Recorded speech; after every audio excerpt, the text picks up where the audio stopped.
Ladies and gentlemen, welcome to our panel discussion number 1, Countering Hate Speech and the Use of Social Media as a Space for Dialogue. Thank you very much for taking the time and joining us today. Before we start, I would like to remind you of a few house rules during this panel discussion. You will have the opportunity to raise questions that you might have on the chat that is right next to the live stream. And we would kindly ask you to, in that chat, please refrain from inflammatory language, to raise questions that you are interested in, and to interact with each other. I would like to invite to start this panel discussion by inviting our moderator, esteemed Dr. Mustafa Ali, who's the Secretary General of the Global Network of Religions for Children and Director of Arigato International Nairobi, to please introduce the panel to us. Ladies and gentlemen, welcome and thank you very much.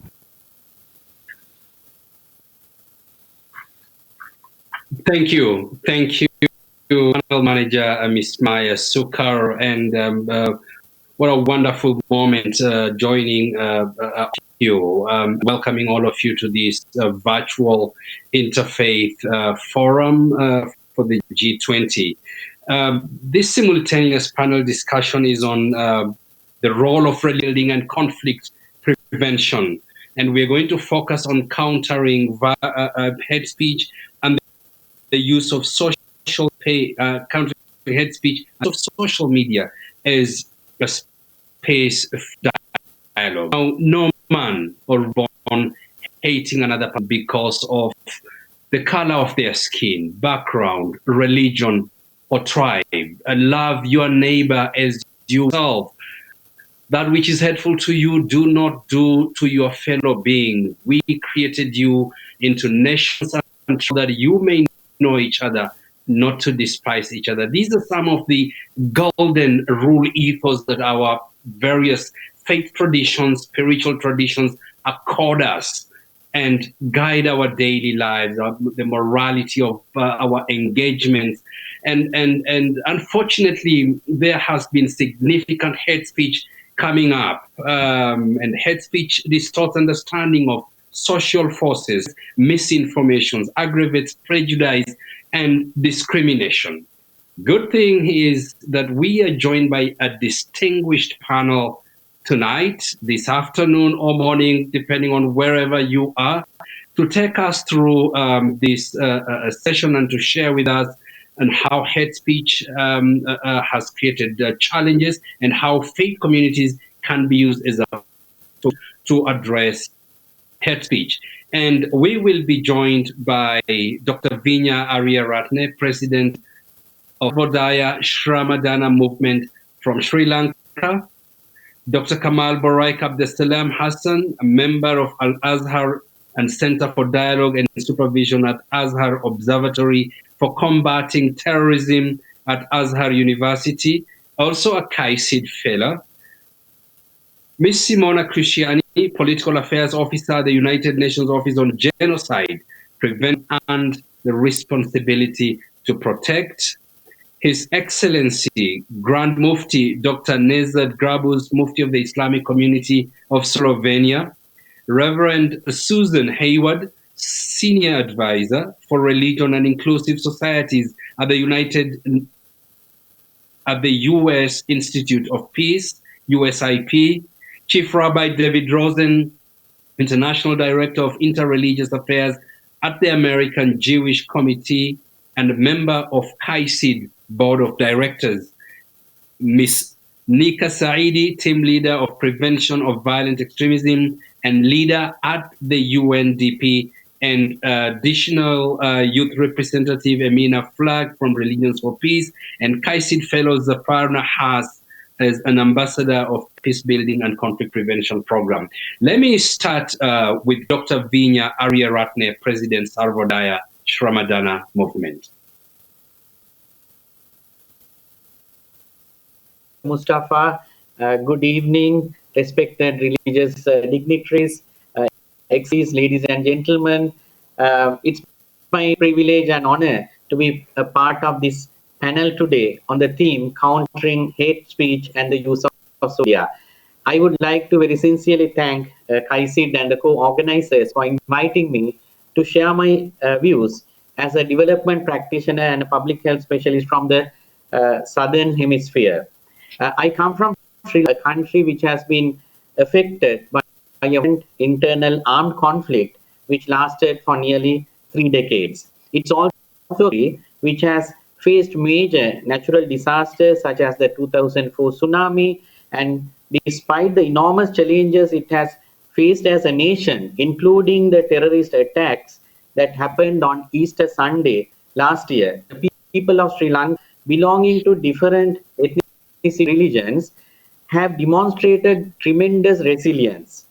Now we are grappling with the single most challenge by humanity in recent times, the COVID-19 pandemic. Our country is blessed to have communities who follow co-great religious traditions in the world: the Buddhist tradition, the Hinduism, Islam, and Christianity. I represent an organization which is founded on Buddhist teachings but working across all religious, social, cultural divides of Sri Lanka. The Sarvodaya Ramadan movement, as it's popularly known, is a grassroots development organization which has demonstrated a highly successful and sustainable model of holistic community development, which revolves around the Buddhist principle of dana or sharing or gift. Over a period of 62 years, Sarvodaya movement has reached over 15,000 rural and urban communities, empowering them to fulfill their basic human needs through a very participatory approach. Throughout its long history as a people's movement, Sarvodaya has emphasized the importance of spiritual awakening of the individual and the community as the foundation for social and economic development. We have used various tools to promote harmony and coexistence amongst different communities. According to Buddhist teachings, there are four focus that would a community to awaken itself. They are called Satara Sangraha Vastu, or four principles of giving. First is dana or sharing your time, share wealth, share energy for the benefit of others. Second is Priya Vachana, or use of pleasant language, which is the principle most relevant deliberations today. The third principle is Arthacharya, or engaging in constructive action. And the fourth principle is Samanatmata, or equality. Unless one uses pleasant language, which obviously means treating each other with respect, dignity, and compassion, one cannot achieve community harmony. Time Buddha taught us these principles 2500 years ago, the type of communication was largely direct, interpersonal communication, or in-person communication, verbal or written. However, with the advancement of science and technology today, there are multiple channels of communication in our lives. We are witnessing the use of channels of communication that incite hatred and violence. Sadly, even the basic teachings of religions are being used or misused for divide communities for economic or political gains. Therefore, addressing hate speech through a comprehensive approach is vital. I'm very pleased that faith leaders and inspired community leaders come together to collectively address this important issue. There we can draw from the traditions, the rich traditions of all faiths, and we can combine that with the best of science and technology for the upliftment of mankind. Thank you. Thank you. Thank you very much, Dr. Vinya Aryaratne, for sharing with us. I will move on to Dr. Kamal Baraika Abdesalam Hassan, member of Azhar Center for Dialogue and supervisor at Azhar Observatory for Combating Terrorism at Azhar University. Dr. Kamal.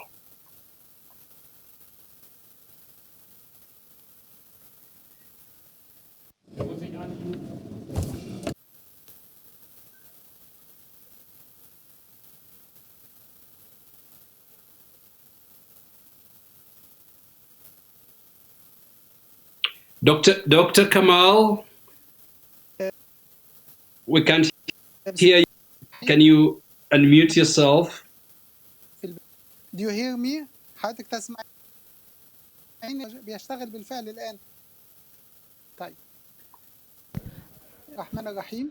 في البداية اسمحوا لي أن In the name of Allah, most gracious, We can hardly hear you. I would like to extend my gratitude for the King Abdullah bin Abdul Aziz International Center for inviting me to participate in this panel, and I am very proud to be a fellow of the KAICIID Center, and so I extend my gratitude to all partners organizing and cooperating to hold this forum, and most of all the United Nations Alliance of Nations and the National Committee for Interfaith and Intercultural Dialogue in the Kingdom of Saudi Arabia. At first, I would like to point out some points that have to do with hate speech, which face a lot of countries and pose a great challenge for a lot of their governments, and which we have all together work hard against them. We hear a lot of negative views that are widespread in social network and in the mainstream media, like the concepts of Islamophobia and xenophobia, and we hear also about extremist violent acts that are perpetrated in the name of Islam or Islam faith.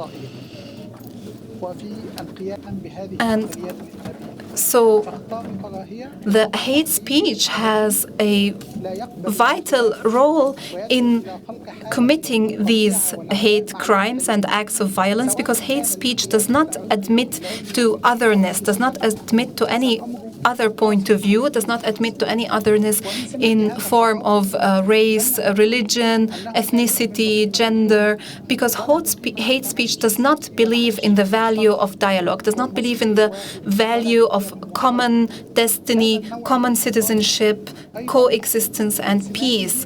And hate speech has also the characterization of negating the humanity in which God has created us all, because the human being, as per sociologists, is a creature that strives to live peacefully with the other. The other point I would like to clarify and shed light on is that hate speech negates principles of religions and the principles of Islam in particular, which call for learning each other and talking to each other with every society, with every component of societies, with their differences. And the principles of religions that call for preserving the unity of a society and the cohesion of a society. Islam admits all structural systems that have been developed that consolidate the relationship between citizens and their state, and the connectedness between citizens and their state, and the connectedness in the society itself between all peoples. And it also consolidates the idea of a citizen that has rights and obligations. And we also accept the idea of the first Islamic state in the past ages of common citizenship between Muslims, Christians, and Jews, who all had the same rights, were equal before the law, and had the same duties of protecting and preserving their state and their society, and who all have the right to practice their own religion and traditions. So this relationship between the different components of society in the first Islamic state, we can see it in the frame of the Islamic Sharia, which is admitting to the pluralism of people. And so In the Quran, it is stated that God, if He had wanted, He would have made you all one. He would have made you all the same, but He made you all different to know each other. To know each other and to cooperate with each other. And so, to some, diversity is a commandment of God and a principle of life. And so, as in a beautiful drawing where diversity of color, diversity of structures is paramount, this is the same with God's creation. Pluralism, diversity in religion, race, gender, religion, ethnicity, which constitutes an evidence of God's creation and God's will. And it's also an evidence of Islam principle and religious principles, because a free human being is able to choose and bears the consequence of their choice.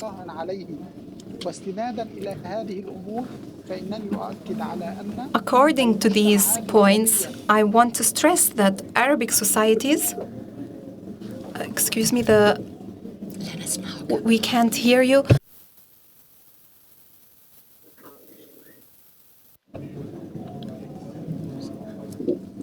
We have technical difficulties. We cannot hear the speaker.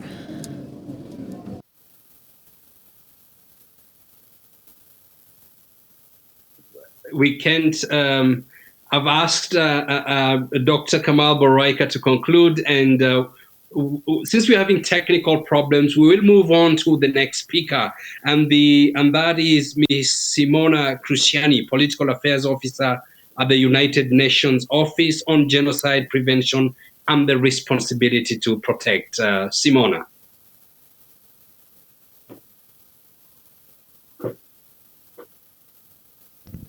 We can't hear you, Simona. Yes. Thank you. Yes. Good. Sorry, I just unmuted myself. Thank you, distinguished chair. It is a great pleasure to be here with you today, and it's great to see so many friendly faces that are contributing to this panel. I would like to underline, even the time that is allocated to my presentation, that the topic of today's panel goes really to the core, to the heart of the work of my office, the UN Office on Genocide Prevention and the Responsibility to Protect, but also to the wider work of the United Nations. So let me raise two main points about this. The first point is that my office has been engaging during the last several years religious leaders and actors in their role of contributing to prevent incitement to violence. We know very well that incitement to violence is an indicator for atrocity crimes to be committed. So my previous special advisor on genocide prevention, Mr. Adama Dieng, he was a key supporter of engaging religious leaders and actors as agents of prevention in our fight to make sure that nobody is killed in the context of atrocity crimes. In this context, I think many of you know that we have been working very tirelessly in recent years, including together with the KAICIID Dialogue Center and other faith-based organizations like the World Council of Churches, the Network for Religious and Traditional Peacemakers, to develop what you know as the Plan of Action for Religious Leaders and Actors to Prevent Incitement to Violence. So this plan of action provides recommendations to faith actors on what they can specifically do to prevent incitement to violence, and also how they can be agents for prevention in collaboration with the United Nations and with other actors involved in prevention, including civil society, governments, and tech and social media companies. The second point I wanted to do is that further to the work of my office, the countering and addressing hate speech which is a precursor of incitement to violence, goes at the core of the work of the United Nations. And it's a priority for the Secretary General of my organization, Mr. Antonio Guterres. Since he has been appointed, he has been very, very worried about growing global trends of hate speech that really hamper the work and the programs of the United Nations, and they are an obstacle to the principles and values of my organization. And this is why in January 2019, he established a working group and asked my office to lead it and develop what is now called the UN Strategy and Plan of Action on Hate Speech. Now, this strategy is an internal document of the United Nations because it aims at enhancing the coordination of the wider UN system to counter and address hate speech in line with international human rights standards, and in particular in the full respect of freedom of opinion and expression. I want to highlight this because at the United Nations we believe that hate speech must not be prevented. Hate speech many times belongs to the sphere of freedom of opinion and expression. It can be nevertheless countered with more speech, with alternative and positive narratives, and address, meaning tackle in a comprehensive way, starting from the root causes and the condition conducive, and then going into monitoring and analyzing it, and working with the victims and protecting them, and basically supporting an environment that is conducive to inclusivity, to tolerance, and for the respect of international human rights standards. Maybe another element that I want to highlight of this strategy is the one of partnership. I mentioned that it's an internal document that aims at enhancing the coordination in the United Nations, but we believe that we cannot tackle hate speech on our own in the United Nations, but we need the full commitment of many other societal actors. So this is really a multi-stakeholders effort, and that's why we highlight that it is very important for the United Nations to partner with a variety of actors, including the religious leaders and actors that play, as I mentioned also before, an essential role in the prevention of incitement to violence and as agents, a general agent of prevention. I also want to make my last point is that we have to right now put the issue of COVID in context, and in the context of the current pandemic. We have heard also from other speakers, we have seen a surge on hate speech that is also, it's enhancing existing trends of discrimination and racism globally. The Secretary General of the United Nations, Mr. Antonio Guterres, has issued a global call to counter and address hate speech, and he has included in his global call also religious leaders and actors.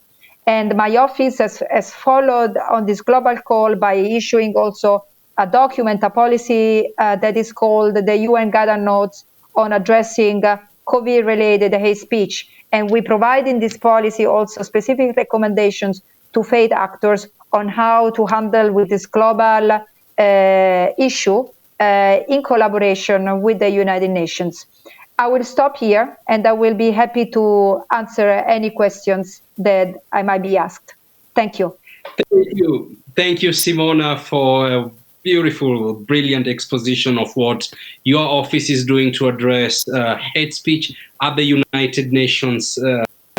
Let's move on very quickly. Then I can see questions are coming in on the chat very fast. There are quite a number now on, and I'll be asking some of you these questions from those that are listening to you from around the world. And let me now move on to the Mufti of the Islamic community in Slovenia, His Excellency Grand Mufti Dr. Nezad Grabus. Welcome, Dr. Grabus. Thank you, Mustafa. Assalamu alaikum. Peace and blessing be upon you all.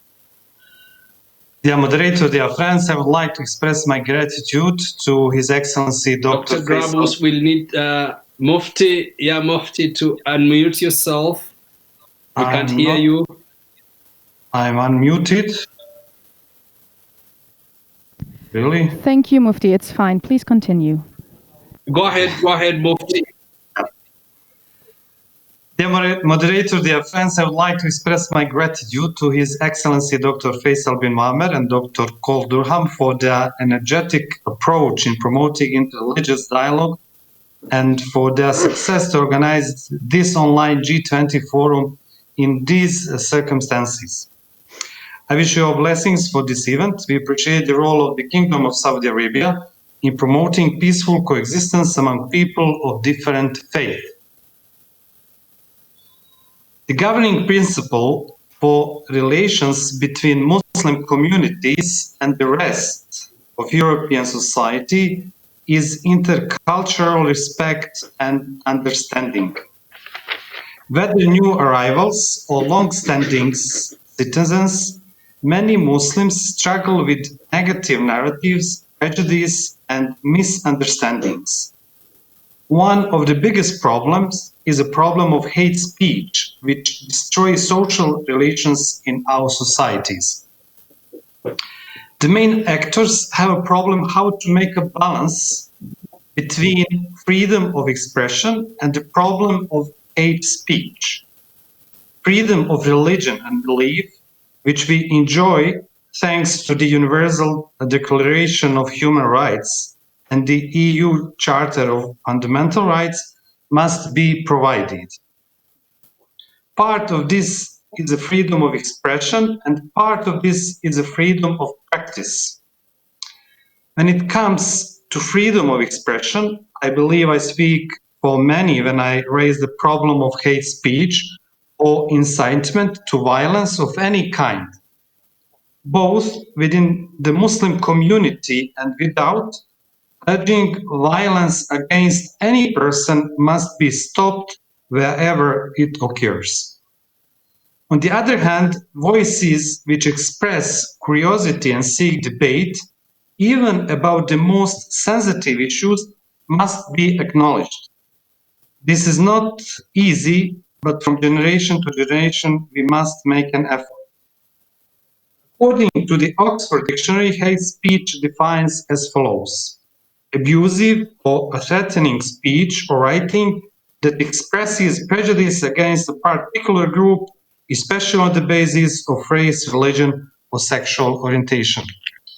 There has been much debate over freedom of speech, hate speech, and the hate speech legislation.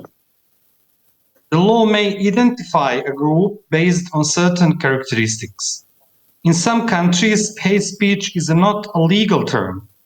Additionally, in some countries, much of what falls under the category of hate speech is constitutionally protected. In other countries, a victim of hate speech may seek redress under civil law or criminal law or both. Some countries have laws that restrict hate speech. Laws against hate speech can be divided into two types: those intended to preserve public order and those intended to protect human dignity. Of course, we have not enough time to go deeply in this clarification. From the religious perspective, the hate speech is not only defined through a law, it is also immoral and non-ethical behavior. The global nature of the internet makes it extremely difficult to set limits or boundaries for expression of thoughts and spreading of hate speech. The International Covenant on Civil and Political Rights states that any advocacy of national, racial, or religious hatred that constitutes incitements or discrimination, hostility, or violence shall be prohibited by law. Of course, this is a question how to define and how to actually regulate neglected of genocide committed in some areas. Also, if we want to speak about interpretation, especially about the religion, because this is my main interest, as a person of faith in modern times is not an easy task. We mainly speak about the values of our own faith, but we must consider that there are people who do not know enough about other religions, or sometimes have a prejudice about other religions. It is important for every person who wants to speak about their own religion to be honest, to be transparent, to be a reliable person. One of the pillars of the human community which support and develop our identity and views about the others is formal and non-formal education. Through formal education, we learn about differences of mutual respect and the dignity of a human life. In some cases, we could find in the official educational system or official books which spread prejudice or hatred about other religions or nationals. It is a bigger problem with informal education through different platforms and especially through social media, which became a new way of daily communication among people. There are many programs organized by religious communities and churches about their own theological or practical issues. Besides formal education, this kind of education creates a specific understanding or misunderstandings of other religions. The problem of misinterpretation of other religions in religious communities and ceremonies is one of source of hate speech. How do we speak about others? How do we as religious people speak about other religions in our meetings? How do imams, priests, rabbis, and religious leaders speak in their own religious services about others? If we can actually spread awareness of the responsibility of those who present their own religious understanding to their believers and how they actually present their religion, it will make a change in the interreligious cooperation among people. Our belief in God Almighty should help us in understanding and finding a way to cooperate between people and different faiths. Religious people must be reliable actors so that the people who have political power will take them seriously when we speak about cooperation among people of different faiths. If we change or shift our discourse every day, and if we do not know what we want in presentations about our religion, then of course the political actors will not follow any of our ideas and they will not be on the side to understand our will and our wishes to do something better for our societies. If we want to make a difference, we need to try to understand the beliefs of the others. That does not mean that we will change our own religion or that we will convert to another religion. But we have to speak about others' beliefs and understand their perspectives so that we could help to reduce the spread of hate speech among people. I would like just to mention the importance of Charter of Mecca, which was adopted a year ago, organized by the president of Al-Rabita, Dr. Abdel Karim Al-Isa, and many other documents which were produced during past years by different and various Muslim institutions. I hope that the exchange between the experts gathered here as a part of the G20 Interfaith Forum will throw up many suggestions designed to solve the problems we have mentioned, and I look forward to working with you to implement them in Europe.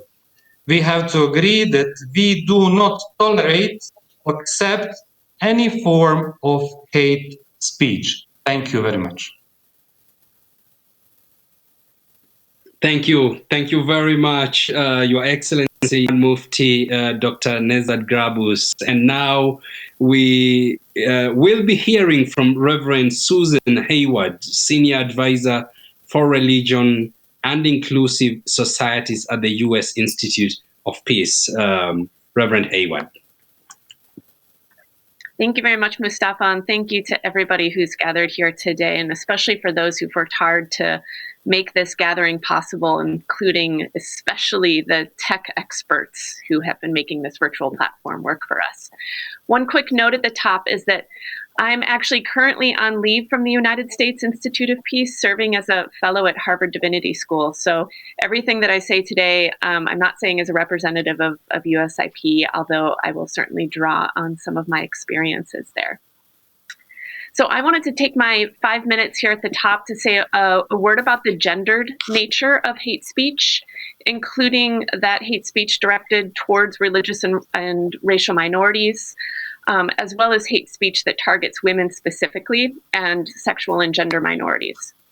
Because it has struck me that a good amount of hate speech targets or polices women, especially sometimes the speech criticizes women who are outspoken or in other ways step outside of what is considered to be acceptable gender norms, or it is speech that attacks the religious or racial other as a threat to their own community's women. In this, the hate speech is often reinforcing conservative, sometimes oppressive, gender norms. So it's just one example. In 2015 in Myanmar, the United States Institute of Peace tracked hate speech in the lead up to their national election. And as many of you may know, anti-Muslim speech was a significant element of that election. But just as significant, and in fact, sometimes even more rampant, was anti-women's speech. And this may have had something to do with the fact that there was a very prominent woman, Aung San Suu Kyi, who is featured prominently in the election competition. But in addition, women who criticized a package of laws, the 4 race and religion laws at the time that targeted women and Muslims, and this was a package of laws that was supported by the military party and by a large number of Buddhist monks who were affiliated with an activist organization called Mavata. These women were often slandered with sexist criticisms. They were accused of being promiscuous or accused of being traitors. They were targeted with threats of violence. And there were, in some Buddhist monasteries around the country, there were posters declaring them enemies that were posted on the walls. And we see these same kinds of gendered or sexist hate speech here in the United States, where I'm beaming in from today. We see it especially during election seasons. So it was a striking feature of the 2016 presidential campaign between Hillary Clinton and Donald Trump. And it continues today in the midst of another presidential election that we're living through. Anti-immigrant language, that it often includes tropes about protecting women from the supposed sexual violence of immigrant men. And of course, the statistics show that the biggest threat of violence to women is not from strangers, but is actually from men they know, their husbands or family members. In addition, women from racial minority groups are especially targeted with offensive hate speech in this country, in the United States, accused of being traitors, of not being truly American, of being duplicitous, and so on. And this is even women of color who hold prominent government positions and are clearly serving their country out of a sense of commitment. These women, too, are slandered with this kind of hate speech. So the point I just want to start off with is that this gendered dimension of hate speech is significant, and it must be addressed in efforts to prevent or to respond to hate speech online and in the real world. And this is particularly important, I would argue, for religious actors to recognize and address this gender dimension, because religion has something to do with how gender and gender norms are understood. And the same goes for sexual minorities, for the LGBT community, and so on. So language that is oppressive and violent towards women and sexual minorities must be called out, alongside language that targets religious and racial minorities, and in recognition of how these kinds of hate and oppression that accompany speech are often mutually reinforcing. They render minority women and sexual and gender minorities particularly vulnerable to forms of direct and structural violence. So their needs must be addressed in hate speech campaigns, and they must be fulsomely involved in shaping these campaigns. I'll stop there. Look forward to the ongoing discussion. Thank you very much.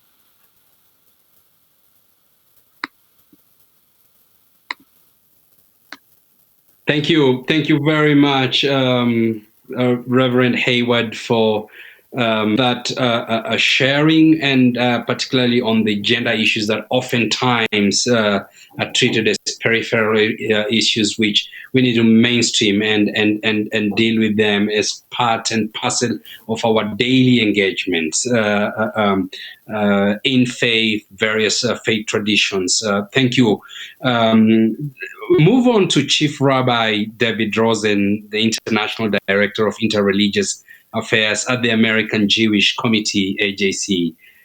Rabbi Rosen, the floor is yours. Thank you, Dr. Mustafa.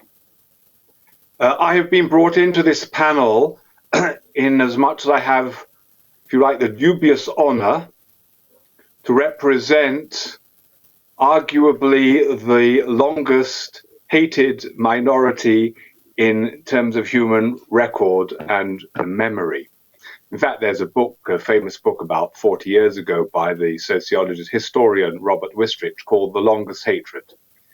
And I'm not totally comfortable talking about anti-Semitism. I'm comfortable in talking about it as a paradigm that has bearing beyond itself. In other words, it serves very much as a model for us to understand the different aspects and impulses of hatred that therefore manifests itself in hate speech and sometimes in far worse violence.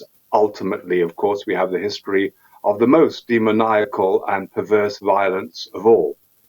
The term anti-Semitism is not necessarily a very felicitous one. It was coined first in Germany in 1860, and of course, it's not a very precise term.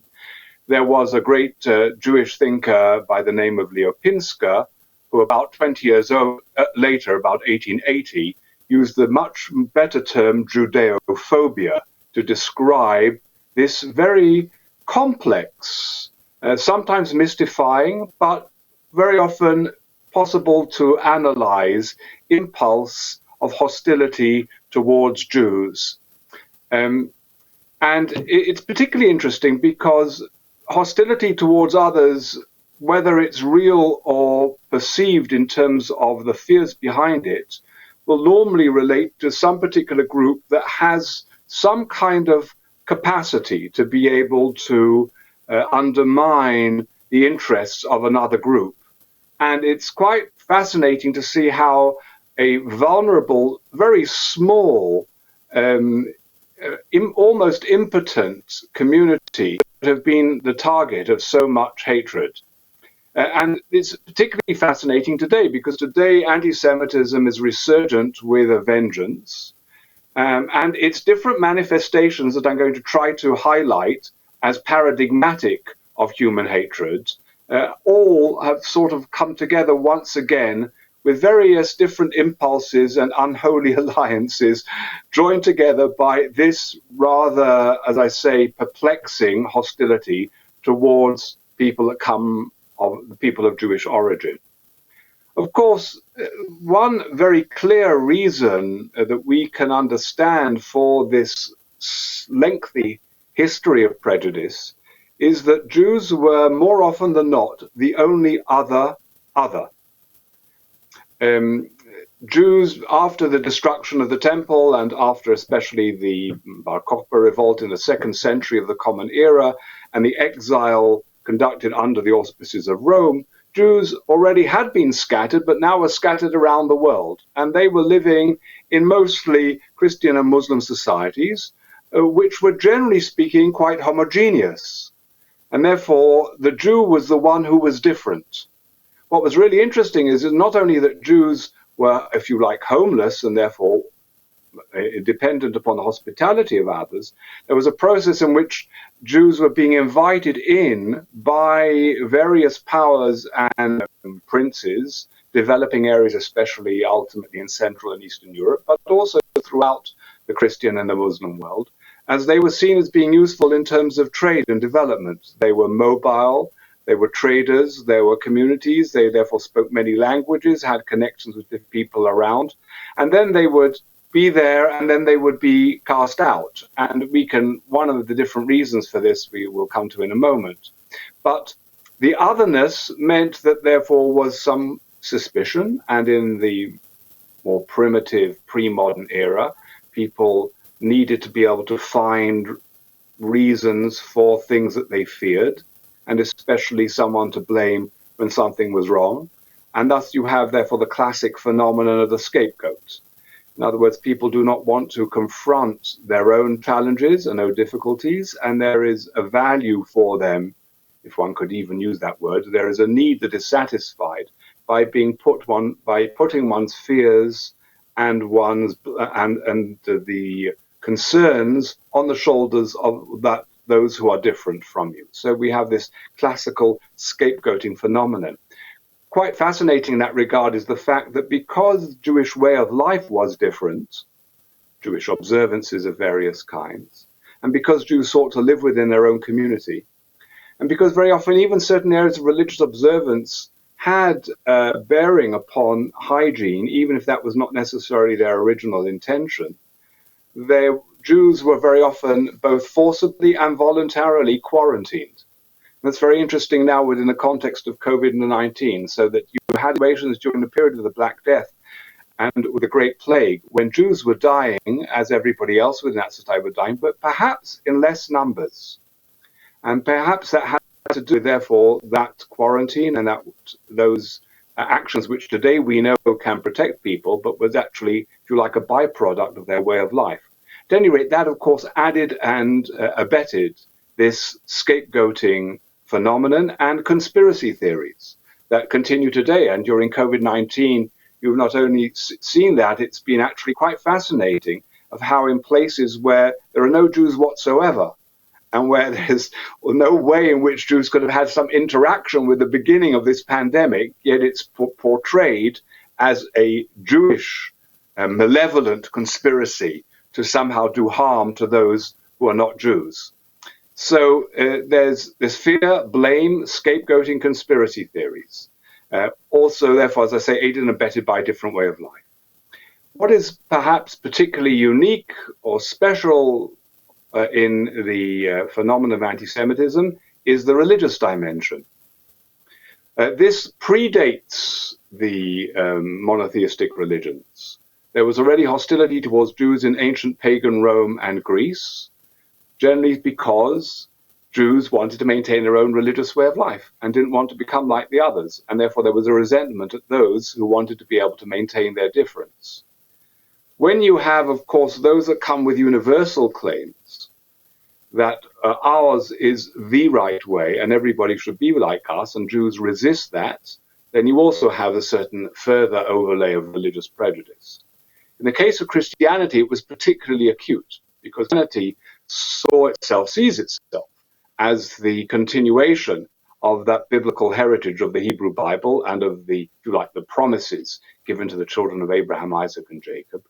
And therefore the resentment of the fact that the Jews did not accept the Christian dispensation as the fulfillment of that original heritage led not only to friction, but to a demonization of the Jew, who was literally portrayed as being in league with the devil, the enemies of God, responsible therefore for all the evil, and therefore condemned to wander forever.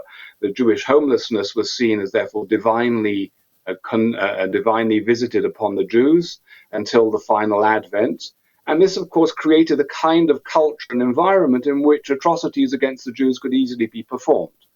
The Holocaust was not, God forbid, a Christian innovation, but it could not have succeeded to the degree it did if the land had not been tilled with hostility against the Jew as a Jew for his or her own religious loyalty in and of itself. Then we have the question of, related to this, of economic prejudice, because what was really fascinating is, as I mentioned, Jews were invited in to be able to help develop trade. But then you would get resistance from locals with regards to having others, in quotation marks, involved in their fields of activity. And therefore Jews were generally prohibited from doing anything other than trade, and not allowed to be part of guilds of merchants and of specific skills that were there. The one area that they were actually encouraged to be involved in by the church was precisely the field of money lending, because money lending involved taking interest, and the medieval church taught that that was actually against the biblical prohibition of taking interest. But Jews were going to burn in hell anyway, so what did it matter? And therefore Jews were encouraged to actually be moneylenders by the church. That's how it began. And then Jews have become moneylenders. Understandably, not everybody wanted to pay their debts. The easiest way to deal with that was to cast out the Jews, to therefore send them from one place to the other, and to claim one form or another that the victim is to blame for the particular predicament. And therefore you have this whole culture building up in terms of economic prejudice. The communists claimed that the Jews were capitalists. The capitalists claimed the Jews were communists. Each one blames the Jews for whatever they particularly don't like.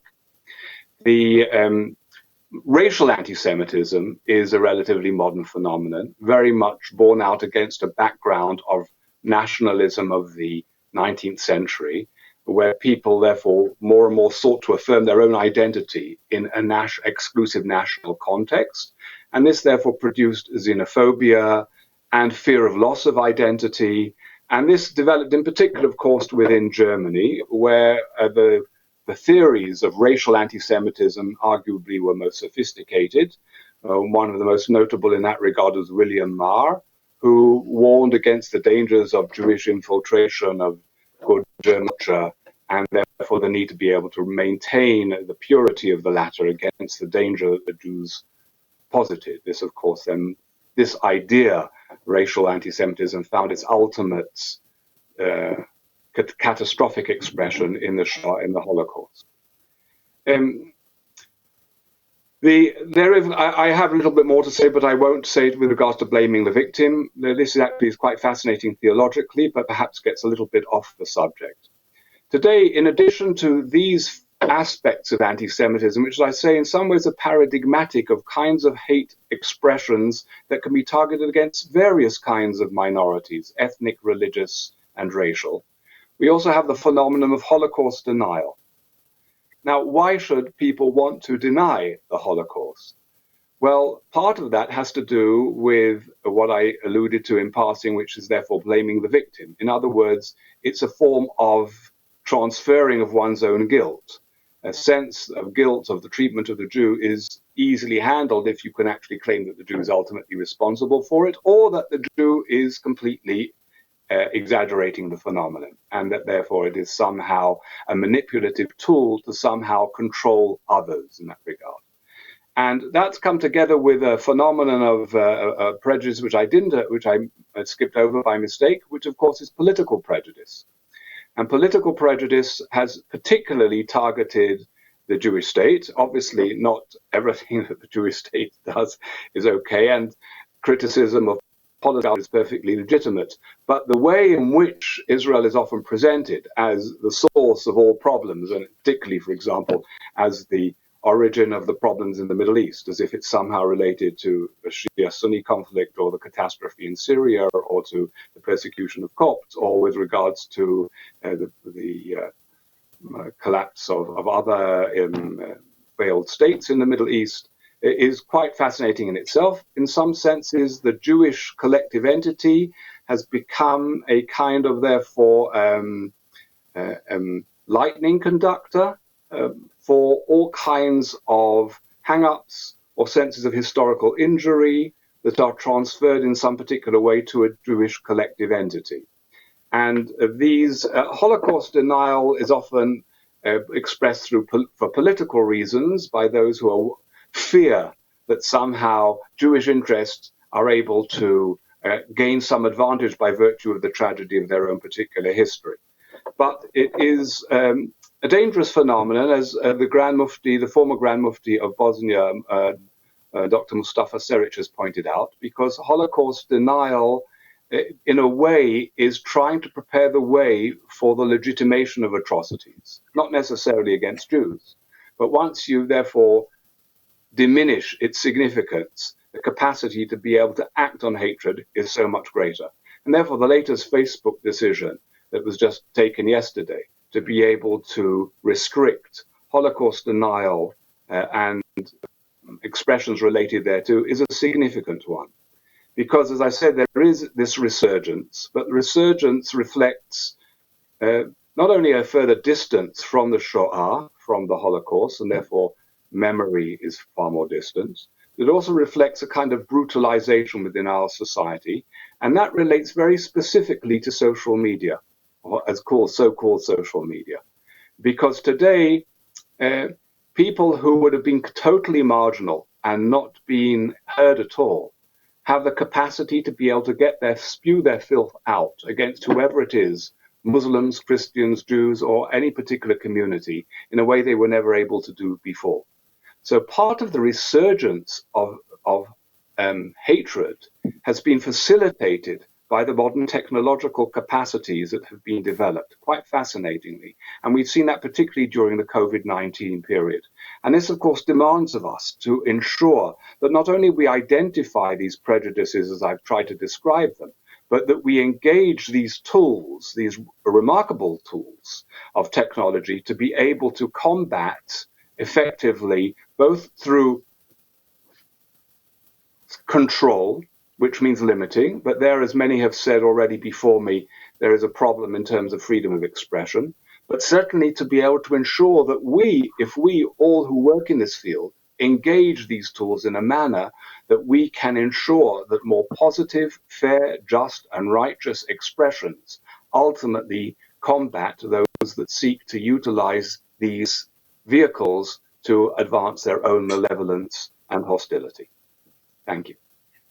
Thank you. Thank you very much, Rabbi Rosen, for giving us a rundown of some of the historical aspects that really caused a significant suffering to a community has been on the that has been and you said, most hated throughout history, and why that was so, and what we do. We'll come back to you. I can see there are many questions that have come in this evening from around the world. Let me move on to Ms. Nika Saidi, team leader of the Prevention of Violent Extremism and leader at UNDP. Saidi. Thank you so much. Thank you. Greetings to our audience across the world, and sincere gratitude to our organizers for creating this opportunity. It's an honor to be among distinguished panelists and share our learning on addressing hate speech. COVID is shaking the fragile structure of health, education, and economic systems. It is causing further aggregation of dissension, strife, contention, estrangement, and apathy. Perhaps most importantly, the pandemic has sparked fear and uncertainty. Fear and uncertainty drive hate speech, misinformation, and negative stereotyping. Public discourse is being weaponized for political gain with rhetoric that stigmatizes and dehumanizes women, ethnic and religious minorities, migrants, and many others. This fuels the us with a them mentality of extremist organizations. Reverend Susan Hayward, Rabbi Rosen, and the Grand Mufti all share the real-life examples about that. We know from experience that such attitudes have led to catastrophic tragedies in the past. We said never again, but here it is again. We are witnessing the steady descent of public discourse into greater rancor and enmity. Entrenched political views are encouraged by economic incentives that see internet users as commodities rather than human beings.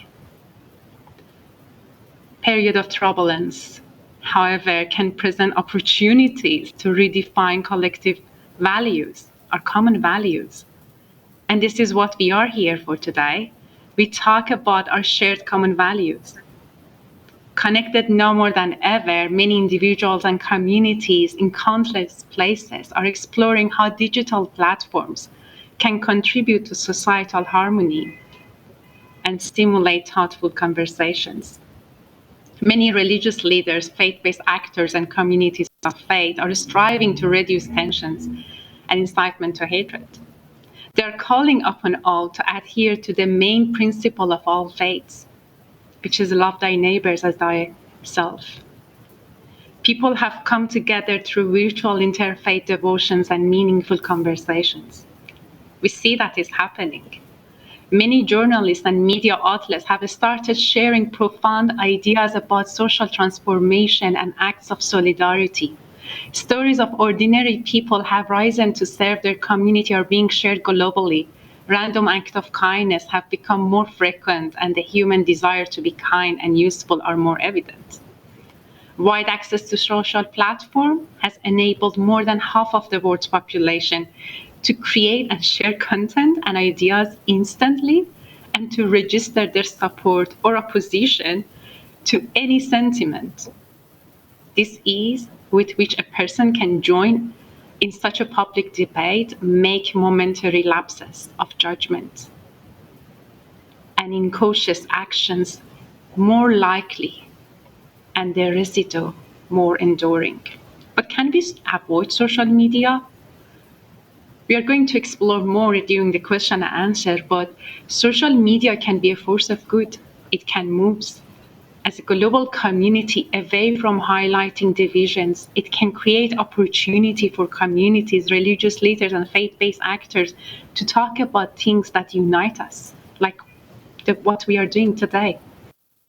Simona briefed us on the UN Plan of Action on Hate Speech, which UNDP is a committed member. In addition, UNDP is also learning how to further amplify these creative ways of promoting peace and harmony as part of our global prevention of violent extremism, which is widespread across 34 countries. We have learned that to effectively address hate speech without risking freedom of expression, UNDP and other actors should give voices to amplify multiple perspectives. We have learned that as well as dialogue and consultation, creating peace for artistic expression of collaborative ideas is a powerful way of achieving this aim. Art matters.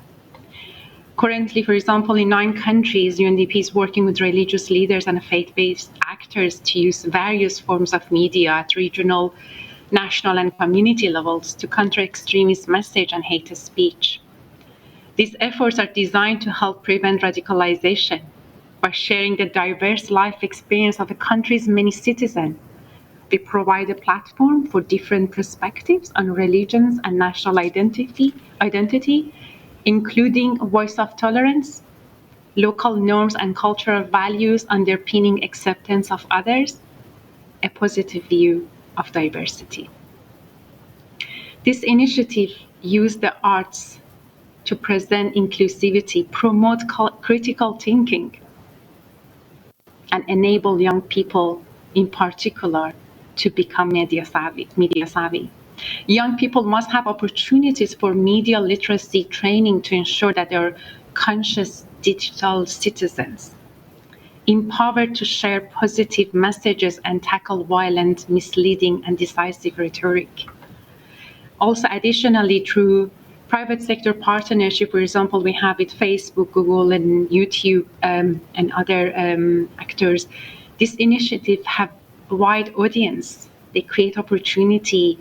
Our colleagues in Bangkok are doing the extreme lives, which I invite everyone to watch. And it has reached in the first 3 months to 13 million users. So their impact is quite vast. But what else can we do? Faith-based actors with personalized understanding of the lives of those affected by hate speech. I don't even want to call them victims, but those that are affected by hate speech can also be powerful advocates for rules and regulation that prevent discrimination and ensure equal citizenship for all. We can ensure that their voices are heard by decision makers so that the relevant legislators balancing freedom of expression and hate speech, they can do their job. Partnership with the faith-based actors allow for greater reach and more in-depth knowledge of best practices. Religions can counter hate speech by promoting values online, such as trustworthiness, generosity, humanity, rectitude of conduct, dignity, and our collective destiny on a shared planet. These common values are vital to make sense of the complex way in which digital technologies interact with societal, ethical, and religious norms and create positive online environment. In addition to our shared values, we have our shared principles and norms. They can already be discerned in ideas that inform global agenda. So maybe let's focus on our efforts on how trust can be restored, how can we strengthen social cohesion and deal with violent extremism, and let us join the conversation we are embarking today for further questions. Thank you so much. Thank you, Ms. Nika. I appreciate your interventions, and we'll move swiftly to representatives who will take 1 minute each, and we will start with Emina Flajak from Religions for Peace International Youth Committee member. Emina. Thank you very much. Esteemed speakers and dear participants of the forum, good evening from Bosnia and Herzegovina. I'll briefly present concrete recommendations from youth on how to identify, address, and prevent hate speech. These are the following. Introduction of modules on digital literacy into schools. Social media platforms should sharpen, either harmonize their definitions and policies concerning hate speech. Funding opportunities for public and private partnerships to prevent spread of hate speech, and encourage encounters of youth from different faiths to meet and ask questions without stigma, both online and offline. Equal application of legal measures. Responses and policies should be applied equally, regardless a majority or minority faith is affected. Awareness raising. We need to make people more sensitive to the reality of hate speech and its consequences. Religious teachers and community leaders should complete mandatory training, which includes awareness of other faiths and how to spread positive and responsible messages. Encourage empathy-driven education, both in schools and informally, which allows for direct encounter between members of different social groups. A compulsory course on responsible public communication should be introduced for anyone assuming public office. And finally, states should refrain from weaponizing digital media platforms under national security laws, while social media should take measures to ensure that they remain politically neutral and as free as possible from political manipulation. Thank you very much.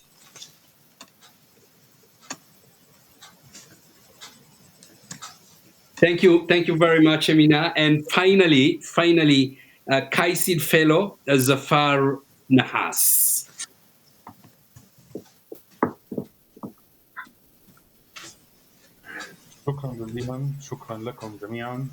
Thank you.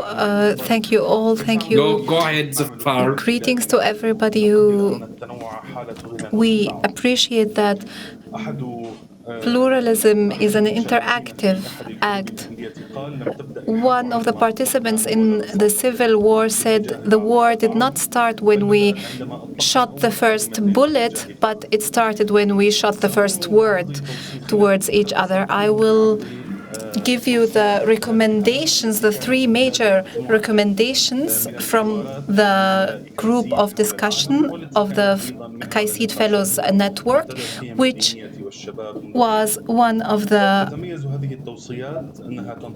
panels of discussion for the Interfaith Forum.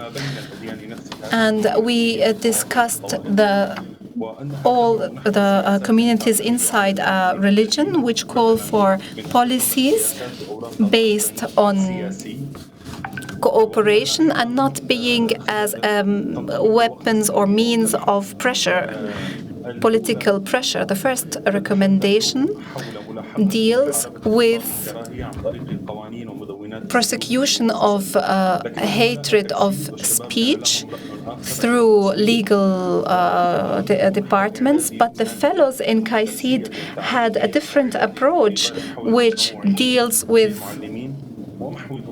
a course for pedagogic education.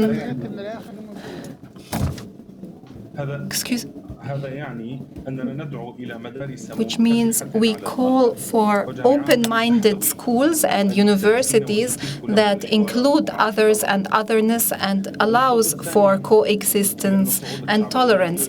The second point is the rise of popularism and hatred crimes and extremism is an indicator that hatred speech is very old and very imbibed in society, so and has reasons that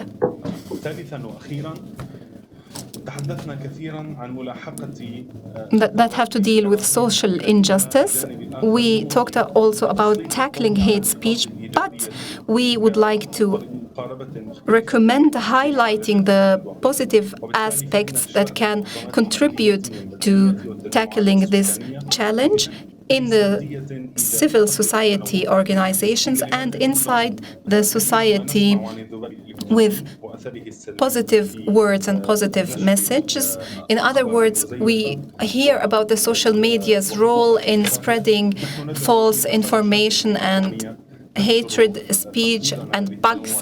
We call for social media butterflies that enhance coexistence and positive messages and tolerance. Thank you very much. Thank you. Thank you very much, Zafar. I really appreciate your interventions. Let me just share with you, we've had many questions coming from around the world. I'll read a number of these. There are some that are directed to specific panelists, and I'll mention those so that you can answer them. There are some that are general, and any one of you can actually read through those questions or comments. Amina Zaidan from Mauritania is asking, how can an international legal system be built to counter hate speech against religions and gender without at the same time harming the religious and social values in addition to the state's values? And I suppose that question perhaps will go to Reverend Susan Hayward. What are the steps regarding countering hate speech and the use of social media as space for dialogue? Another question from a different part of the world, country, thank you for this opportunity. I would like to know what needs to be done to ensure that social media platforms are adhering to hate speech policies. Another, this is a question, what's the balance between using social media and networking tools in order to promote peace, tolerance, wholesome messages, and not the opposite? Shine from Bama. This is a question addressed to me. Are we getting all those speeches in scripts? Yes, all these, I'm sure the organizers will be preparing them and they will be available on their website. I'll leave that answer to be confirmed by the organizers, Maya and colleagues. Question for Ms. Simona Cruciani. I would like to know what needs to be done to ensure the social media platform are adhering to UN strategy and plan of action on hate speech. And also another question to Ms. Simona Cruciani. How does your office reconcile hate speech and freedom of speech? How can we differentiate between hate speech and freedom of expression in case of suppressed voices of the minorities on the other, or one that are really at the margins? James from the Interfaith Mediation Center, Kaduna, Nigeria. Please, what do you say about dangerous speech? What plans do we have in dealing with perpetrators of such kind of speech? I hope you're taking notes of this question, and we can just, anybody should be able to answer these questions. Now, I just want to ask all of them so that within a very short time, we can summarize them. Some questions are repetitive here. Father Khalid Gamo asks, is it possible to issue an international document on which religious and public institutions agree on the necessity of encouraging states to establish a curriculum that is taught in schools that encourages knowledge and acceptance of the other? To Susie Hayward, Reverend Hayward, what is your view on dealing with three phases interventions, which is with military, government, and society organization. These are some of the questions and comments that I have received, and I open the floor very quickly to anyone who would like to pick any of those questions, and those that are addressed to you specifically.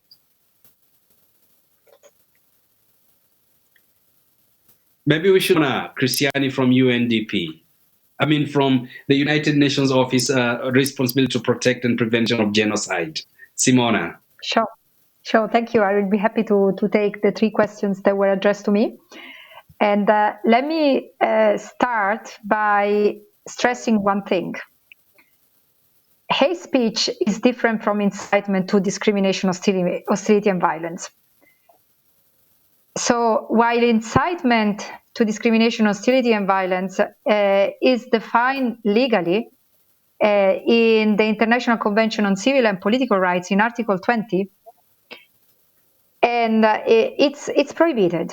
So international law said that people cannot incite to discrimination, hostility, and violence, and there are some consequences if people use that kind of incitement speech that goes from policy, but also to criminal decision. Hate speech, at the same time, it's a very gray area. I mentioned in my presentation that it's not a legal concept. We don't have an international legal definition of hate speech. Some countries criminalize it, others, many, they don't. And in these countries where it is legal, hate speech is protected under freedom of opinion and expression. So, I want to start by saying this. So on the questions, how do we reconcile? As I mentioned in my presentation, the UN Strategy and Plan of Action on Hate Speech deals with addressing and countering hate speech, never with preventing. We don't talk at the United Nations of suppressing hate speech. We talk of addressing hate speech in line with international human rights standards, in particular with freedom of opinion and expression. And we deal with it by countering it. How do we do it? We do it with more speech. We do it with counter narratives. We do it with positive speech. So I don't think there is need of reconciling, because hate speech, as intended by the United Nations, it's something we can't prevent, but nevertheless we can counter and address it in line with international human rights standards. So, and I hope this is clear. So, in terms of how do we do to ensure the social... Sorry? I'm saying it is clear. Thank you. Okay. In terms Please of go ahead. I'll give you 2 more minutes, and then yes. And I want to say, give you 2 more minutes, and then we'll give opportunity. Sure. In terms of our work with the social and tech companies, social media and tech companies, we work very closely with them. As I mentioned, they are essential element in the partnership of fighting hate speech, in particular the online version of hate speech, which is quite prevalent in the online platforms right now. We organized a roundtable in early June on engaging these platforms in the implementation of the UN Strategy and Plan of Action on hate speech. And I can tell you we are working very closely on implementing the recommendations of this platform with Facebook, Twitter, and Google. In terms of the suppression of voices of oppressed minorities, we know that unfortunately hate speech laws are many times used to suppress the voices of minorities. At the United Nations, we believe that implementing the UN strategy on hate speech goes hand in hand with supporting the civic space, where people have an opportunity to speak out, to meet, speak out, and express peacefully their ideas and opinion. And that's why we are implementing the UN strategy and plan of action and hate speech hands in hands with another strategy of the Secretary General that focuses on the civic space. And in this collaboration, we also try to make sure that by addressing hate speech, we also enhance the voices of everybody, including of vulnerable groups and minorities. Thank you. Thank you, Simone. And perhaps in the same vein as you answer some of those questions asked by by those who are following us around the world, I would also add the question: what is the place of the role of interreligious dialogue, action to address hate speech? And perhaps Rabbi Rosen would want to tackle these. What kind of partnerships best address hate speech on a policy? What capacities do we need to develop further within religious communities and beyond in order to identify, address, and prevent hate speech? Well, I won't address them all, but I think the question of interreligious cooperation is critical. It's really crucial here. And I think that interfaith collaboration can do more than probably all the other secular actors in this field.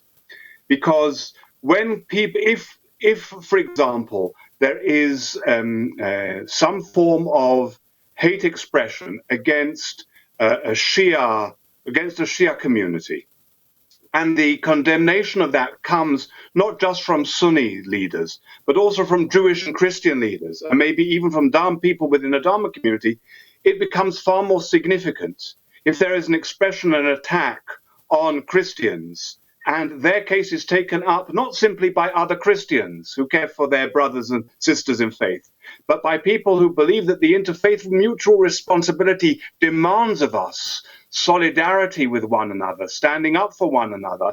The impact is far greater. And then we come to the issue of education. Education is critical here. And it's the responsibility of our different communities, especially of our religious figures within our respective religious communities, to work together with those from other communities to precisely demonstrate the shared values, the human solidarity, and to counteract the imagery. As it said, an image is worth 1,000 words. Today, the images are really important. So if you have the images like you have from KAICIID activities and other interfaith activities on the social media out there, and which demonstrate people's mutual respect, but above all, their shared repudiation and condemnation of hate, it's enormously powerful. Dr. Kamal from Al-Azhar referred to the important ayah, the important verse in the Quran, Al-Hujarat 49:13, about that we have created you, says God, from a single male and female, and made you into peoples and nations that you may know one another. He portrayed that verse as a testimony of the religious appreciation and exaltation of diversity, and of course it is that. But it's also something else. It's saying that if we are ignorant about one another, then prejudice can flourish. Interreligious literacy is not simply a matter of a luxury. It's critical to be able to ensure that communities are not subject to prejudice, bigotry, and hostility and violence. And therefore, we need to educate our communities about one another. And let me say that as while they're wonderful interfaith initiatives, and of course, as a member of the directors, I'm very proud of all the work that KAICIID does, but it works essentially in the field of dialogue, not in the field of religious literacy. This is something we need to do more. This is something we need to push on, to demand more, because without religious literacy, we'll continue to have this nonsense of stereotypes, conspiracy theories, misrepresentations, misquotations, things taken out of context and not applied correctly. And therefore, the critical that interreligious collaboration, cooperation is also predicated and rooted within knowledge, education, and literacy. Thank you, Rabbi Rosen. The other question was actually for Dr. Vinya Ariaratne. But before I come to Dr. Vinya Ariaratne, perhaps Reverend Susan Hayward, you would want to answer a question that was directed to you. Yes, Reverend I'd love Susan. to. Thank you. So there was a question about how the legal international system can be built to address religious, gender, and racial discrimination without undermining or harming local values and norms. And I very much appreciate this question. Let me say three things, or make 3 points and offer maybe one slight pushback in response. The first is on precisely what Rabbi Rosen was just speaking about, religious literacy. So ensuring that those who are building the international legal system and interpreting and applying the international legal system have interreligious understanding, have understanding and appreciation for the religious and cultural diversity that exists around the world. And so are constantly seeking to ensure that there is respect and engagement and a back and forth happening between the universal, the striving for universal norms that constitute human rights and so on, and recognition of the diversity that exists around the world. And as part of that, recognizing that even within the international system, it can be very hard to come up with one single model that applies universally across the board. And, the international system has been striving to do that from the very beginning. But like all legal systems, like religious legal systems, there's a constant process of interpretation and dynamism that happens as these various cultures, religions, nations around the world are in dialogue with one another. And so that gets me to the third model, or the third point, which is the importance of dialogue as this process of interpretation and constituting the international legal system is done. So the dialogue that must take place between nations, between policymakers and local communities, is one that must be constant and ongoing as we seek to apply broad universal norms in situations across the world. And it must be a dialogue of mutual respect and of openness across the board.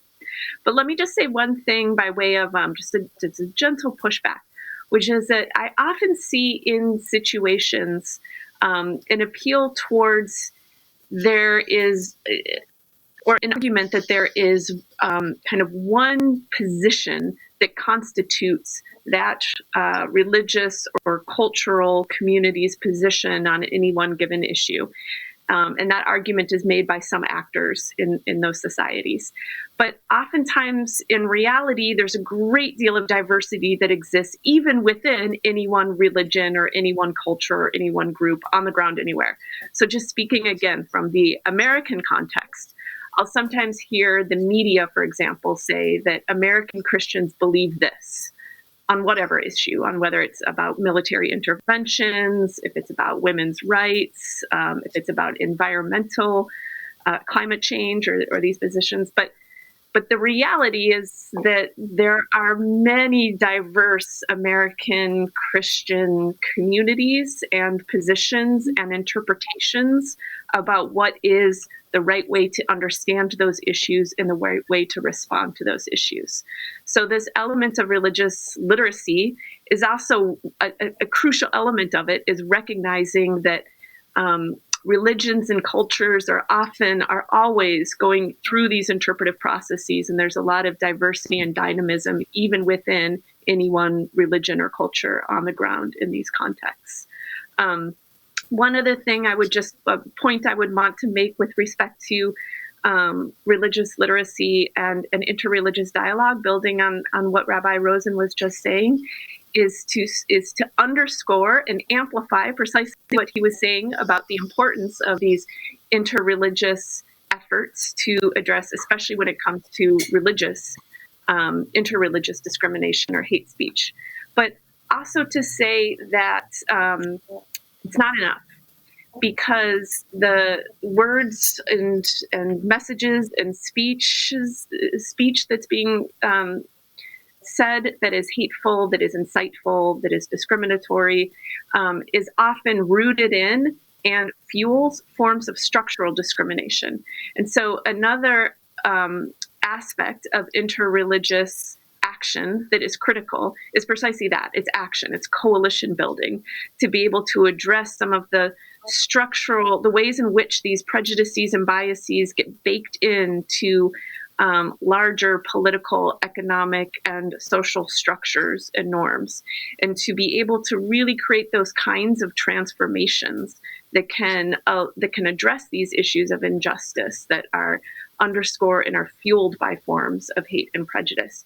You need to be able to create broad coalitions to make really meaningful transformations in that sense. And so that's another way in which interreligious groups coming together can create more of a people power movement to be able to create those kinds of structural transformations. Thanks. Thank you. Thank you. Thank you, Reverend Susan Hayward. The number of comments there, any one of you might want just to pick on those very, very quickly, short answers. Dr. Vinya Ariaratne, perhaps you want to go? Thank you, Dr. Mustafa. I think Susan, I think, covered a lot of it. One thing that in countering hate speech by way of messaging through positive messaging through social media and highlighting some of the positive stories to counter rather than, I mean, not really even counter directly, but parallelly you highlight the more positive stories about coexistence, harmony, and so on. We can't forget that those who incite violence through social media are very well resourced compared to religious leaders and others who really want social harmony. So there is what we call a digital divide. The cost of accessing internet, the cost of actually preparing some creative, innovative based on teachings. Those are real obstacles.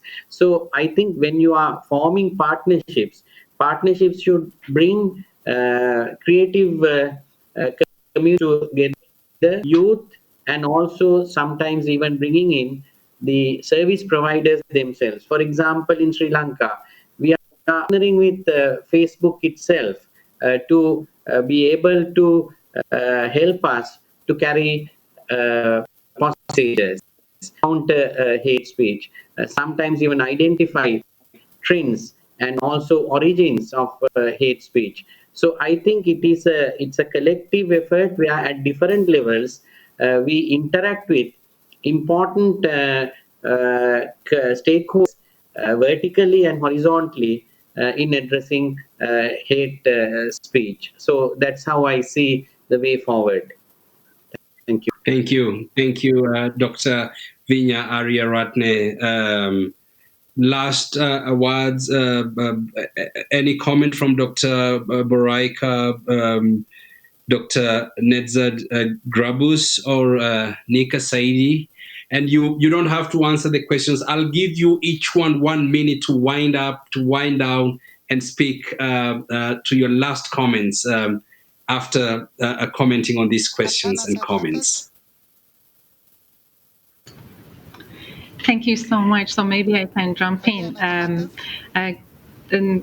Reverend Susan mentioned about how we are elevating conversation, how we are utilizing the people power, and on the role of women of faith, which is a very important element. So one way that UNDP has been learning, it's elevating conversation by asking question of what unite us, what bring us together. And rather than looking at the shades that separate us, looking at the shades that connect us. And we also shouldn't forget that offline activities are combined by online activities. So it's not either being online or offline. Those are all interconnected. The importance of course, COVID has created different conditions, but it's temporary, inshallah. But then how we are actually using and looking at different ways of connecting and being together. And that's something we shouldn't forget. Mm-hmm. So it's not only looking at, for example, religious leaders or faith-based actors. Women of faith have been tremendous in helping and managing and maneuvering and learning of what that peace building means, what to compromise, how to reconcile, how to connect, and how to be the venue for people to be able to share voices, the different voices that create a unity in diversity. So I just wanted to allude to that important perspective of why we are focusing online. And I know the attention span of everyone has become nearly 8 seconds, and we have been here for a long time together, but also the beauty of our diversity and offline as well. Thank you. Thank you, Nick, and thank you for raising elements about the social media. Any response to the questions or the comments? Yes, are coming to an end almost. Yes, go ahead. We have Dr. Kamal who wanted the floor, please. Thank you. Dr. Kamal.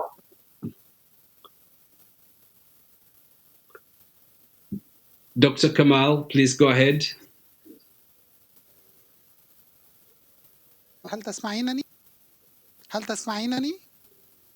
طيب أود أن أضيف النقاط إلى ما تفضل به. Please allow me. Yes, I hear you. Thank you. الفاعلية المهمة. Please allow me to add one matter. That is, we need to know the basis and also the roots of hate speech. That is, we need to characterize hate speech, which is very important in order to be able to create other messages which would confront such hate speech.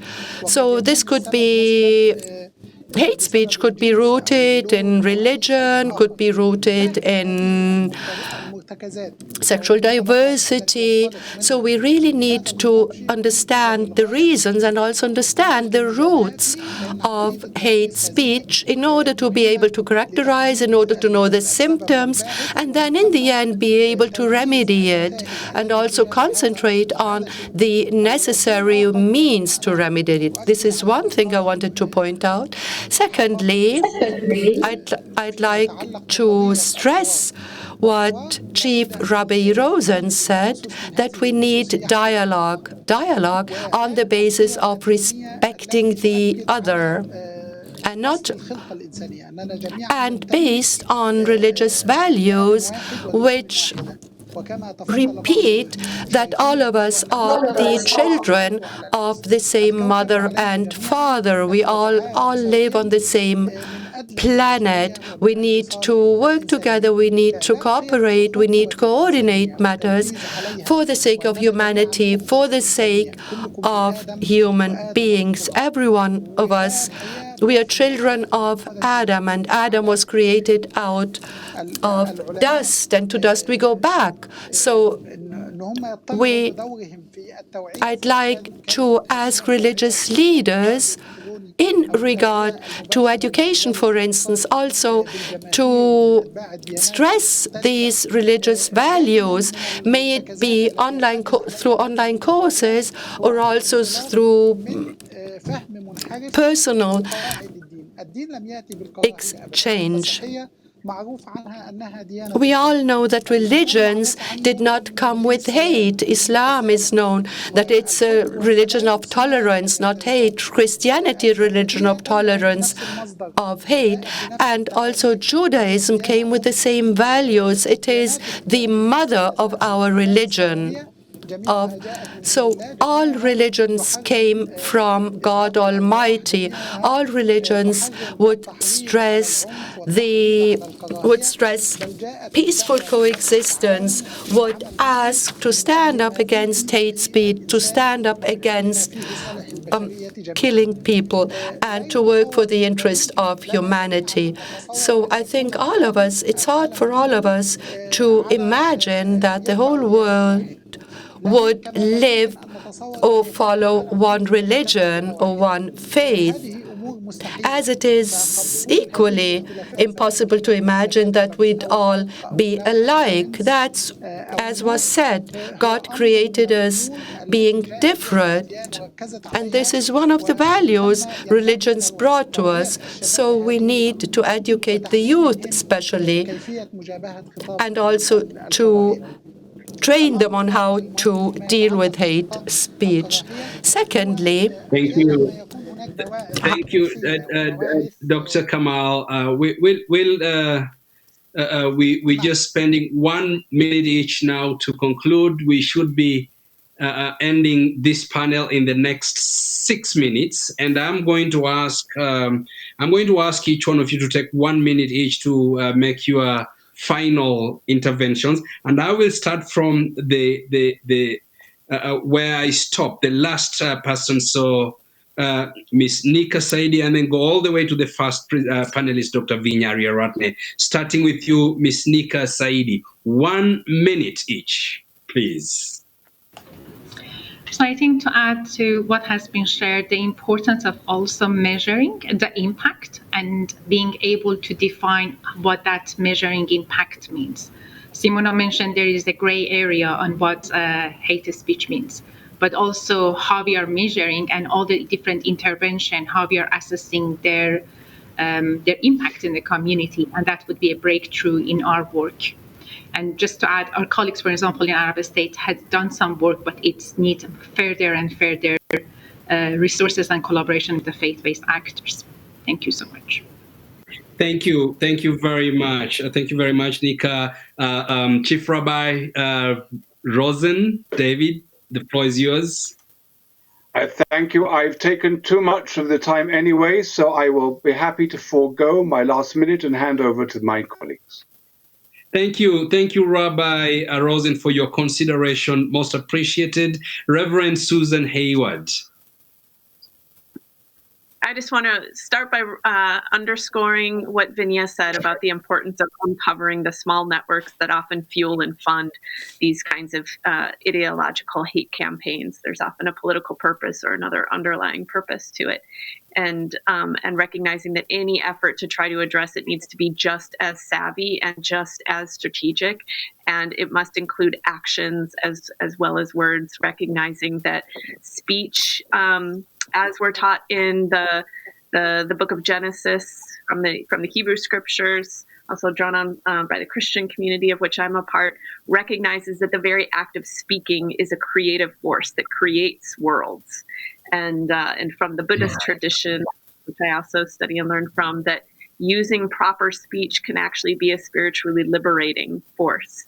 And so speech is powerful. Speech with action can actually help to create environments of sustainable peace. Thank you. Thank you, Susan. Thank you very much. Your Excellency, Grand Mufti Dr. Nezad Grabus, 1 minute to conclude your intervention. Thank you. It was very nice to discuss about different issues. Of course, we understand from the suggestions of our colleague Nika Saidi that we have to develop critical thinking about different issues. Of course, we have different standards, even in European countries, when we speak about the interreligious education and interreligious activities. So this is not only a possibility to present or represent our ideas. This is also a possibility to learn from each other. As I learned today, our colleague Reverend Susan Hayward actually stressed there are so many differences even among Christians about same or different issues. So even Muslims are not a homogeneous community. We have so many differences, but we are all united about the main simple issue. We pray all every day the same words all around the world. Allahumma anta salam wa minka salam tabarakta ya dhal jalal wal ikram. Oh my God, you are the peace, and peace comes from you. And we need to promote this kind of understanding of religion. And I'm absolutely sure that we have a possibility to make a better world for our children, inshallah. Thank you. Thank you very much. Shukran, Ms. Simona Cresciani. Thank you, Mr. Chair. Yes, I would like to highlight again the importance of partnership, that countering and addressing hate speech and preventing incitement to violence is something that we need to do together. And religious leaders and faith actors plays an essential role in this. So especially also when it relates to engaging with other relevant actors that we are less used to work with, like tech and social media companies. So it's really a combined effort, and the work of every one of us really matters.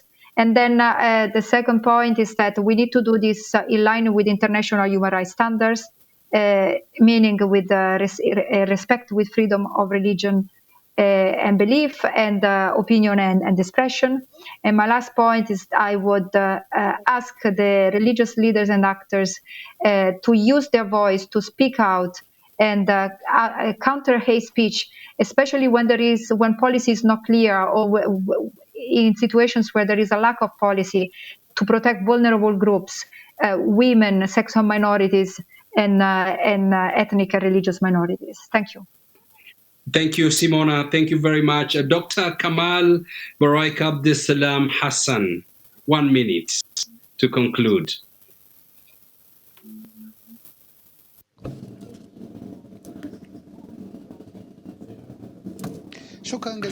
Yes, thank you very much. I would like to add that we should pay attention of using a lot of negative concepts that we use maybe unconsciously, and of course using these concepts, for example, the concept or the definition of minority can have a negative impact. So we should stress the concept of citizenship, the concept of equality, because the word of minority bears in itself, in its definition, a discrimination between peoples in a society. The second point is we have to define the clear line which is the difference between the right to freedom of expression and the right or the hatred speech. We have to think about all the legal methods that can prevent incitement to hatred, because they can be the first indicator, or hatred speech can also be the first indicator. Also, I would like to stress that albeit we are all proud of our religious affiliations, or we are proud of being of this ethnicity, or we are proud of being of a different religion, we also should accept that also the other is also proud of their religion, of their beliefs, and we have to spread this culture of being proud together, which can be very effective in countering hate speech and discriminatory speech. Thank you very much. Thank you, Dr. Kamal Baraik, and last but not least, Dr. Vinya Aryaratne. Thank you, Mustafa. I think the COVID-19 pandemic has given a new turn to hate speech. The existing inequalities in our societies and also existing prejudices have been now come to the forefront in sometimes labeling people who are affected by the COVID-19. And we are actually right now, even in Sri Lanka, we are struggling with this because the media has been identifying certain groups who are infected by COVID-19 as being careless or as being agents of spreading the disease. So I think the existing prejudices that had earlier taken a certain character of hate speech now is going to be worse. So we have to take proactive measures to counter that and also safeguard particularly the rights of individuals who are affected, the families of the affected people, especially because there is a socio-economic impact as well. So therefore, I think it's a collective responsibility on the religious communities also to take extra precaution, extra measures to combat hate speech in the new normal of COVID-19. Thank you. Thank you, Dr. Vinya Aryaratne. With that, we come to the end of our panel discussion on the role of religion in peace building and conflict prevention, specifically on countering hate speech and the use of social media as a space for dialogue. Thank you very much to our distinguished panelists. If we were somewhere, we would do a very loud clap to all of you and to all those who are following us around the world. Thank you to your questions, comments. Even though I couldn't read all of them, there are so many. I'll take another 1 hour to actually read the comments that have been coming in. And then I know for Vinya Ariaratne in Colombo, it's now going to almost midnight and he wants to go and rest, to wake up very early in the morning to go to work. Thank you very much. God bless you all and see you again. Back to the panel manager, Ms. Maya Sukar. Thank you. Thank you so much, Dr. Mustafa and speakers, for this fascinating and important discussion. Thanks also to our audience for their amazing engagement tonight and joining us on the first day of the G20 Interfaith Forum. I hope you enjoyed it. Please let us know via the evaluation form posted in the chat, and that you will be that you will consider coming back tomorrow when we will be focusing on the faith response to COVID-19. We will be starting at 4 p.m. Saudi time with a plenary followed by panels at 6 p.m. on faith communities and partnerships to address the pandemic, religious actors and the multilateral responses, priorities and accountability, supporting vulnerable groups in times of COVID-19. We hope to see you there tomorrow. Goodbye for now and have a good evening. Thank you so much. Thank you.